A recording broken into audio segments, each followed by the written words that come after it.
والعاقبة للمتقين والصلاة والسلام على سيد المرسلين وعلى آله وصحبه الطاهرين المطهرين الهاديين المهديين ومن تبعهم بإحسان ودعا بدعوتهم إلى يوم الدين.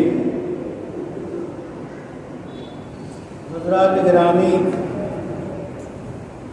گفتگو کا آغاز میں اس جملے سے کر رہا ہوں کہ ایک آواز آتی ہے کہ 28 ہمارے خاندان کے لوگ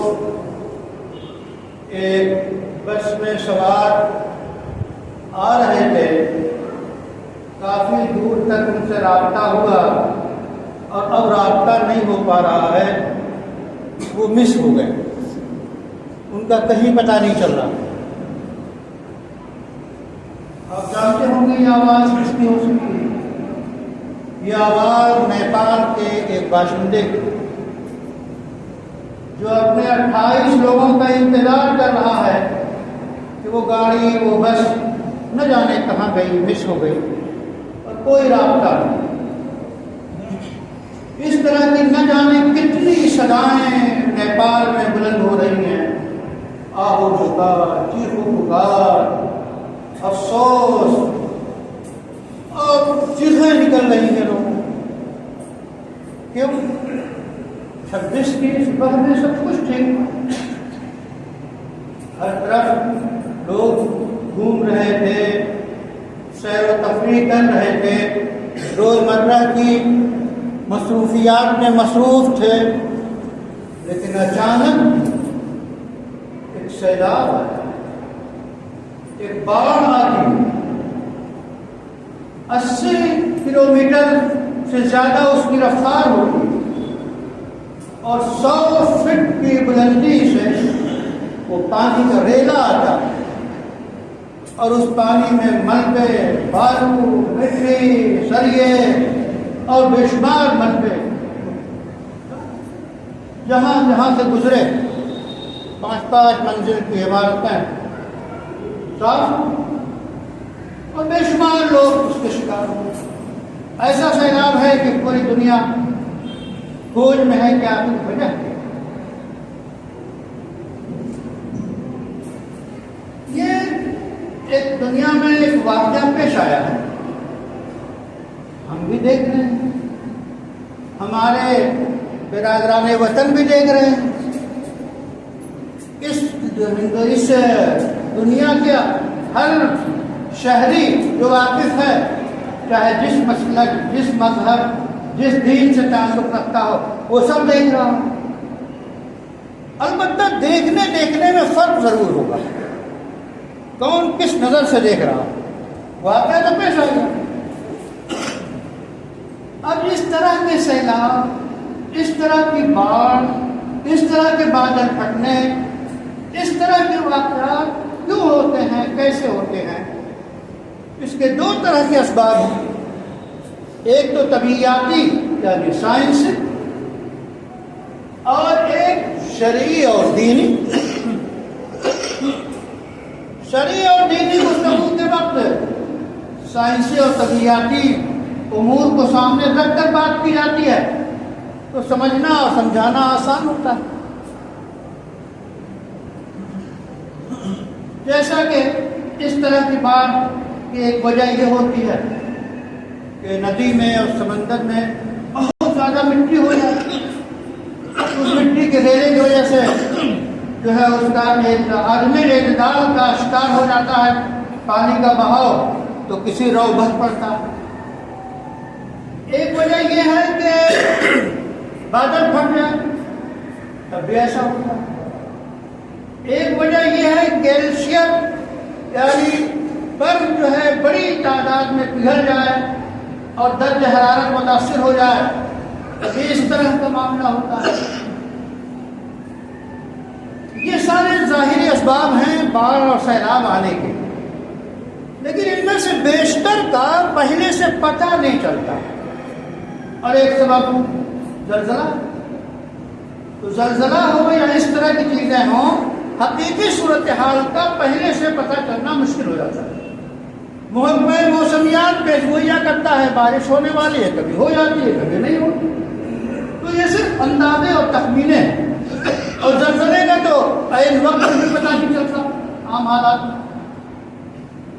تو یہاں جو نیپال میں جو یہ آفت آئی ہے، یہ مصیبت آئی ہے، ایک عام مصیبت ہے۔ سینکڑوں لوگ موت کے شکار ہو گئے، ہزاروں لوگ جو ہے گم ہیں، اور نہ جانے کتنے مالی اور مادی اور جانی نقصان، وہ تو بعد میں پتہ چلے۔ اتنا بڑا نقصان ہوا ہے۔ اب اس کی وجہ بعض ممالک بتا رہے ہیں کہ ایک جھیل سی بنی اور گلیشیئر اور برف کے پگھلنے سے، اور وہ جھیل سی بن کر اس کا رخ بدلا اور ایسا ہو گیا۔ یہ اس طرح کی رپورٹیں آ رہی ہیں۔ اس پہ اتہام ترازیاں بھی شروع ہو گئی ہیں کہ اگر فلاں ملک نے ہمیں اطلاع وقت سے پہلے دے دی ہوتی تو ہم سنبھل گئے ہوتے۔ یہ سب اتہام ترازی اور الزام تراشی ہے، لیکن یہ واقعہ تو پیش آیا۔ ظاہری اسباب کچھ بھی، اور ظاہری اسباب آپ زیادہ جانتے ہیں۔ اس کے شرعی وجہ کیا، دینی وجہ نقطۂ نظر سے ہم اس کو دیکھیں تو سب سے بڑا طوفان وہ ہے جو نوح علیہ السلام کے دور میں آیا۔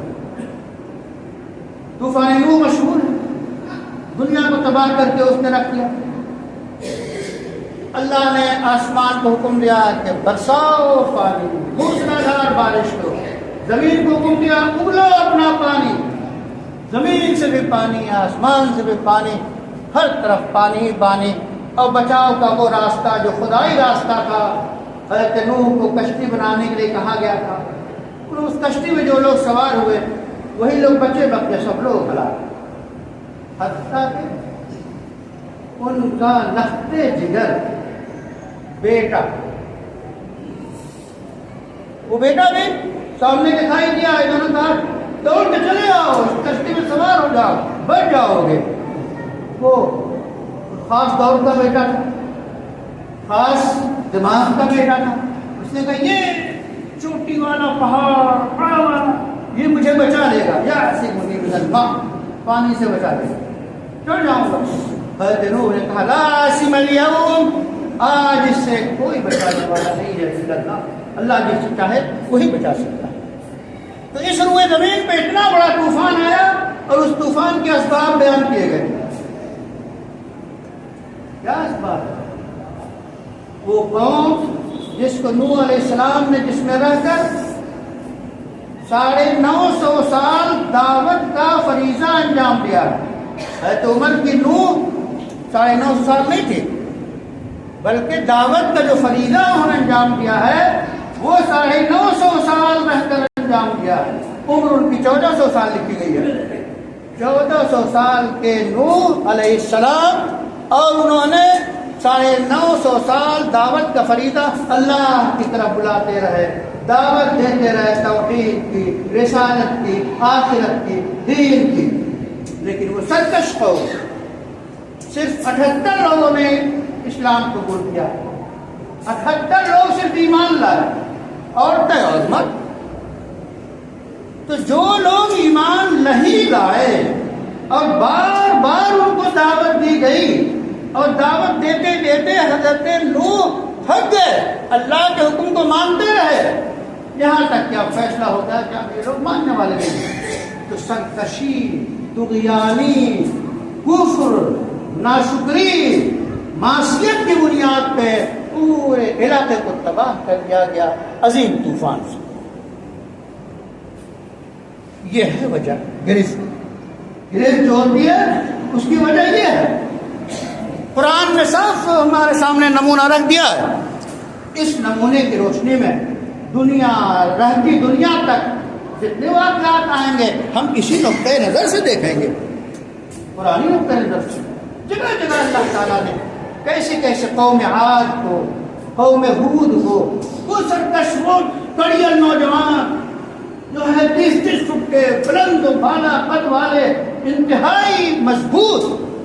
جب ان کی گرفت آئی ہوا چلی تیز, صرف ہوا, یہی ہوا جو ہم نعمت سمجھ رہے ہیں اللہ محفوظ رکھے, اگر تیز چل جائے تو آندھی, اور تیز چل جائے تو ٹرین کو الٹ دے یہاں سرائے میر, ہلکا سا جھٹکا.